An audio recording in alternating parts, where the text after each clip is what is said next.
చేసి పెట్టిండ్రు. ఇప్పుడు ఫౌండర్ ప్రెసిడెంట్గా అన్న ఉన్నారు, అన్న అధ్యక్షులుగా మిగతా ఇక్కడ ఉన్నటువంటి పెద్దలు గణపురం దేవేందర్ గారు, జాడి సీనన్న గారు, తానిపర్తి తిరుపతిరావు గారు, కేజీబీవి సుజాత గారు, మాట్లాడినటువంటి కవిత గారు, మరి ఇక్కడ మిత్రులందరినీ కూడా మనము ఒక అడ్హాక్ కమిటీగా వేసుకొని ఇవాళ తెలంగాణ జాగృతి టీచర్ ఫెడరేషన్ ప్రారంభిస్తున్నాం. ఫెడరేషన్ అనే పదం ఉందంటే అర్థం ఏంటంటే లైక్ మైండెడ్ మిగతా సంఘాలన్నిటితో కూడా కలిసి పనిచేస్తామని అర్థం. అందులో లాంగ్వేజ్ టీచర్స్ ఉంటారు, ఉర్దూ టీచర్స్ ఉంటారు, అట్లానే ఇప్పుడు హెడ్ మిస్టర్ సంఘం ఉంది, హెడ్ మాస్టర్ సంఘం ఉంది, పీఈటీల సంఘం ఉంటుంది, ప్రైవేట్ టీచర్ అసోసియేషన్స్ ఉంటాయి. సో అందరినీ కూడా కలుపుకొని పనిచేయడానికి ఈ ఫెడరేషన్ ఆవిర్భవించిందని మీ అందరికీ తెలియజేయడానికి నేను చాలా సంతోషిస్తూ ఉన్నాను. నా ఫేవరెట్ టీచర్ జయశంకర్ సార్. ఆయన మనకు మొత్తానికి తెలంగాణ అందరికీ టీచర్గా మారి తెలంగాణ ఉద్యమంలో జరిగినటువంటి అన్యాయాలన్నింటినీ కూడా ఆయన రాసిపెట్టి లెక్కబెట్టి మనందరికీ నేర్పి మనందరినీ ఉద్యమంలో ముందుండేలాగా చేసిండ్రు. మరి ఆయన స్ఫూర్తితోని ముందుకొచ్చినటువంటి టీచర్లందరూ కూడా నిజంగా పేగులు తెగేదాకా కొట్లాడినరు, పిల్లలకు అర్థమయ్యేలాగా పాఠాలు చెప్పిండ్రు.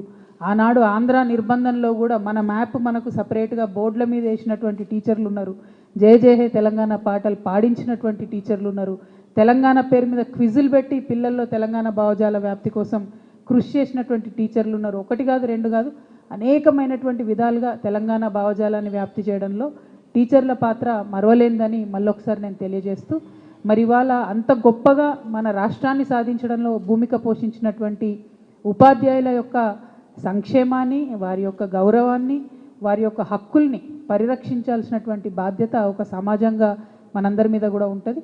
మరొక సివిల్ సొసైటీ ఆర్గనైజేషన్ లాగా పనిచేస్తున్న తెలంగాణ జాగృతికి ఈ బాధ్యత మరింత ఎక్కువ ఉంటుంది. ఎందుకంటే టీచర్ హ్యాపీగా ఉంటే స్టూడెంట్ హ్యాపీగా ఉంటాడు, స్టూడెంట్ హ్యాపీగా ఉంటే మొత్తం ఇల్లు హ్యాపీగా ఉంటుంది, సమాజం హ్యాపీగా ఉంటుంది. ఇవాళ జరుగుతున్నది ఏంటంటే ఇందాక కవితమ్మ చెప్పినట్టు అసలు టీచర్లకు అడ్మినిస్ట్రేటివ్ వర్క్ ఎక్కువైపోయింది. ప్రతి ఒక్క యాప్ పెట్టి రాగానే ప్రతి స్టూడెంట్కు అటెండెన్స్ ఫేషియల్ రికగ్నిషన్ వేయాలి, టీచర్లకు ఫేషియల్ రికగ్నిషన్ చేసుకోవాలి, మిడ్ డే మీల్స్ ఎంతమంది తిన్నారో ఫోటోలు తీసి పెట్టాలి, ఎన్ని తలకాయలు ఉన్నాయో 20 మంది తలకాయలు ఉంటే పెడితే తర్వాత ఒకవేళ పొరపాటున ఇంకో 10 మంది పిల్లలు వచ్చిర్రు అనుకోండి, మళ్ళీ ఆ ఫోటో అప్లోడ్ చేయరాదు. అంటే మళ్ళీ వీళ్ళే దానికి కూడా జవాబు ఇచ్చుకోవాలన్నట్టు. ఎంతమంది తిన్నారు, ఎన్ని గ్రాముల ఫుడ్ అయిపోయింది, ఎన్ని గ్రాముల బియ్యం పెట్టినాం, ఎన్ని గ్రాముల అన్నం ముడిచింది ఇవ్వాలా అంటే ఒక్కొక్క పిల్లవాడికి 6 రూపాయలు ఇస్తారు 1 నుంచి 5వ తరగతి, తర్వాత 8 రూపాయలు ఇస్తారు, 10వ తరగతి పిల్లలకు కొంచెం ఎక్కువ ఇస్తారు. ఇప్పుడు ఏమవుతుందంటే ఆ 10 మంది మిస్ అవ్వడం ద్వారా ఆ బిల్లు ఆ వంటలు వండే వాళ్ళకి రాదు, వాళ్ళకి ఇబ్బంది. అంతకుముందు ఎట్లుండే అంటే టీచర్లు పాపం ఈ మొత్తం కూడా మిడ్ డే మీల్ స్కీమ్ వాళ్ళని కూడా వీళ్ళే దగ్గరికి పిల్లల కోడళ్ళ వాళ్ళని కూడా కాపాడుకొని వాళ్ళు మంచిగా వండి పిల్లలకు పెట్టేటట్టు అనేక రకమైన సర్దుబాట్లు మనం గవర్నమెంట్ స్కూల్లో చేసుకుంటూ కూడా ఉపాధ్యాయులు నడిచినటువంటి సందర్భాలు ఉన్నాయి. ఇవాళ పరిస్థితి ఏంటంటే అన్నీ ఆన్లైన్ చేసే వరకు ఎవరిని కాపాడలేని పరిస్థితి, అసలు పాఠం చెప్పేదానికన్నా ఎక్కువ అడ్మినిస్ట్రేషన్ పని అయిన ఎక్కువ అన్నటువంటి పరిస్థితి ఉన్నది. సో ఈ పరిస్థితి నుంచి ప్రభుత్వం వాళ్ళని మినహాయింపు ఇవ్వాలి. కొంత సిబ్బందిని మనము అంతకుముందు ఇచ్చినట్టు సిబ్బందిని కొంచెం పెంచుకుంటే ఈ అడ్మినిస్ట్రేటివ్ వర్క్ చేసే సిబ్బందిని పెంచుకోవడం అన్నది మంచిదని నేను భావిస్తూ ఉన్నాను. అట్లనే ఉపాధ్యాయులందరూ ఎదురు చూస్తూ ఉన్నారు. ఖచ్చితంగా వెంటనే పిఆర్సీని ప్రకటించాలి. పెండింగ్లో డిఏలు ఇంకా 5 డిఏలు ఉన్నాయి. ముఖ్యమంత్రి గారు చాలా గొప్పగా మాట్లాడి ఒక డిఏ రిలీజ్ చేసినప్పుడు ఇంకా ఒక 5 డిఏలు పెండింగ్లు ఉన్నాయి. అంతేకాకుండా మన పెండింగ్ బిల్స్ ఉపాధ్యాయులే చాలా రకాల బిల్స్ పెండింగ్ ఉంటాయి, అవన్నీ కూడా చాలా రోజుల నుంచి పెండింగ్ ఉన్నాయి. ఇవన్నీ ఒక ఎత్తు అయితే హెల్త్ కార్డ్స్ ఉపాధ్యాయులకు లేకపోవడం అన్నది చాలా దారుణమైన విషయం. హెల్త్ కార్డ్స్ మీద తెలంగాణ జాగృతి ప్రత్యేక కార్యాచరణ తీసుకుంటుందని కూడా ఈ సందర్భంగా ప్రకటిస్తూ ఉన్నాం.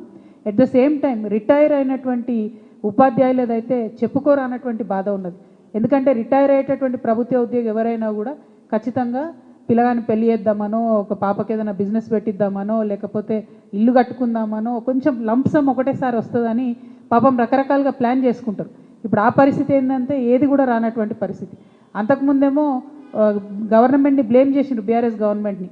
కానీ బీఆర్ఎస్లో ఉన్నప్పుడు అప్పుడో ఇప్పుడు అన్న బిల్లులు వచ్చేటివి, అప్పుడో ఇప్పుడు అన్న ఈ రిటైర్మెంట్ వాళ్ళకి ఇబ్బంది లేకుండా చేయగలిగినాం. కానీ ఇప్పుడైతే కేవలం 1వ తారీఖు జీతం వేస్తున్నది ప్రభుత్వం, మిగతా బంద్ పెట్టిండ్రు.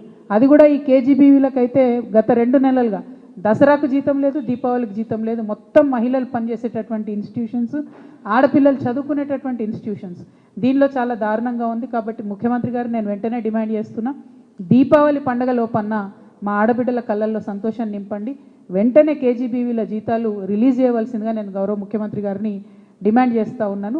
ఎట్ ద సేమ్ టైం సమాన పనికి సమాన వేతనం అనేటటువంటి ఒక కార్యాచరణ మనం అందరి గురించి మాట్లాడతాం. ఇవాళ కేజీబీవీ టీచర్లు కూడా సేమ్ పని చేస్తారు వేరే టీచర్లు చేసినట్టు, కానీ వాళ్ళకు మాత్రం జీతాలు చాలా తక్కువ ఉన్నాయి. ఇది చాలా దారుణం. తప్పకుండా వారిని ఇమీడియట్గా మనము అందరితో సరిసమానంగా వచ్చేటట్టు రెగ్యులరైజ్ చేయాలని కూడా మేము డిమాండ్ చేస్తూ ఉన్నాం. ఎట్ ద సేమ్ టైం కేజీబీవీలు, గురుకులాలు, మోడల్ స్కూల్స్లో ఆడపిల్లల హాస్టల్స్ ఉంటే పొద్దుగాలంతా పాటలు చెప్పిన టీచర్లే రాత్రి కూడా హాస్టల్ చూసుకునే పరిస్థితి. సో చాలాసార్లు 1-2 సార్లు నైట్ డ్యూటీస్ కూడా రెగ్యులర్ టీచర్స్కి ఇస్తారు. ప్రాబ్లం ఏమవుతుందంటే రెగ్యులర్ టీచర్లకు పాఠాలు ఎట్లా చెప్పాలో తెలుస్తుంది, కానీ హాస్టల్ మెయింటైన్ చేయడం కష్టం. కాబట్టి హాస్టల్ మెయింటైన్ చేయడానికి కేర్ టేకర్ వ్యవస్థ ఉండాలి, వార్డెన్ వ్యవస్థ ఉండాలి.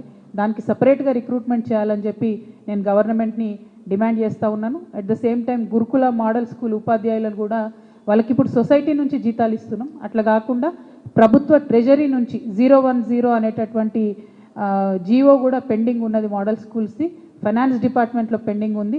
త్వరితగతిన అది క్లియరెన్స్ ఇవ్వాలని చెప్పి కూడా నేను డిమాండ్ చేస్తూ ఉన్నాను. ఎట్ ద సేమ్ టైం జీపీఎఫ్లు పెండింగ్ ఉన్నాయి చాలా, వాటిని కూడా పే చేయాలని ప్రభుత్వాన్ని నేను డిమాండ్ చేస్తూ ఉన్నాను. తెలంగాణ జాగృతి నుంచి ప్రారంభించినటువంటి ఈ టీచర్స్ యూనియన్లో అన్ని రకాల పాఠశాలను, ప్రాథమిక పాఠశాలలు, ఉన్నత పాఠశాలలు, కేజీబీవీలు, తెలంగాణ మోడల్ స్కూల్స్, గురుకుల పాఠశాలలు, ప్రైవేట్ టీచర్స్, పీఈటీలు అందరినీ కూడా కలుపుకొని పోతామని కూడా ఈ సందర్భంగా నేను తెలియజేస్తూ ఉన్నాను. మరి ప్రధానంగా ఏంటంటే అంతకుముందు పెన్షన్ స్కీమ్ ఒకటి ఉంటుండే, దాన్ని రద్దు చేసి న్యూ పెన్షన్ స్కీమ్ తీసుకొచ్చిందే అప్పుడున్నటువంటి కాంగ్రెస్ ప్రభుత్వం. అది కొనసాగుతూ ఉంది. దాన్ని రద్దు చేసి మళ్ళీ ఓల్డ్ పెన్షన్ స్కీమ్ వైపు వెళ్ళవలసిందిగా ప్రభుత్వాన్ని నేను డిమాండ్ చేస్తూ ఉన్నాను. మరొక అంశం, సీఎం గారు ఎప్పుడు మాట్లాడినా కూడా ఏమంటారంటే మన ఒలింపిక్స్ తెచ్చుకోవాలి తెలంగాణకు అంటారు. ఒలింపిక్స్ తెచ్చుకోవాలి కరెక్టే, మరి పాఠశాలలలో ఒక్క దగ్గర కూడా ఫిజికల్ ఎడ్యుకేషన్ టీచర్స్ లేరు, పీఈటీలు లేరు. మొదలంటూ అక్కడ పిల్లలకు మనం ఫిజికల్ ఎడ్యుకేషన్ పాఠాలు చెప్తేనే ఒలింపిక్ స్థాయిలో మనం క్రీడాకారులను ప్రొడ్యూస్ చేయగలుగుతాం. కాబట్టి పీఈటీలను తక్షణమే రిక్రూట్ చేయవలసిందిగా నేను గౌరవ ముఖ్యమంత్రి గారిని డిమాండ్ చేస్తూ ఉన్నాను. అట్లనే ట్రైబల్ వెల్ఫేర్ ఎంప్లాయీస్ 40 రోజుల నుంచి సమ్మె చేస్తున్నారు. చాలా దారుణమైన పరిస్థితులు ఉన్నాయి, వాళ్ళకి ఎక్కడ కూడా జీతాలు వస్తలేవు. వాటిని రిలీజ్ చేయవలసిందిగా డిమాండ్ చేస్తూ ఉన్నాను. నిన్న మేము టీచర్స్ ఫెడరేషన్ పెడతామనగానే సర్వశిక్ష అభియాన్ నుంచి వాళ్ళు ఒక కార్యక్రమం పెట్టుకొని నా ఫోన్ను బంబాడి చేస్తున్నారు మెసేజ్లతోని. సర్వశిక్ష అభియాన్ వాళ్ళకు అంతకుముందు గౌరవ ముఖ్యమంత్రి గారు ఒక మాట చెప్పారు, ఛాయ్ తాగినంత సేపట్లో ఇస్తా నేను జీతాలని చెప్పి.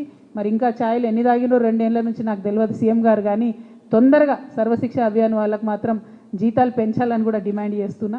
ఇంకా ఘోరం ఏంటంటే ఊరికిద్దరు సాక్షర భారత్కు సంబంధించినటువంటి వాళ్ళు ఉండే, వాళ్ళనందరినీ కూడా తీసేసిండ్రు ముఖ్యమంత్రి గారు. అంటే ఆ గ్రామంలో విద్యకు సంబంధించినటువంటి మొత్తం వ్యవస్థను కూడా కుప్పగూల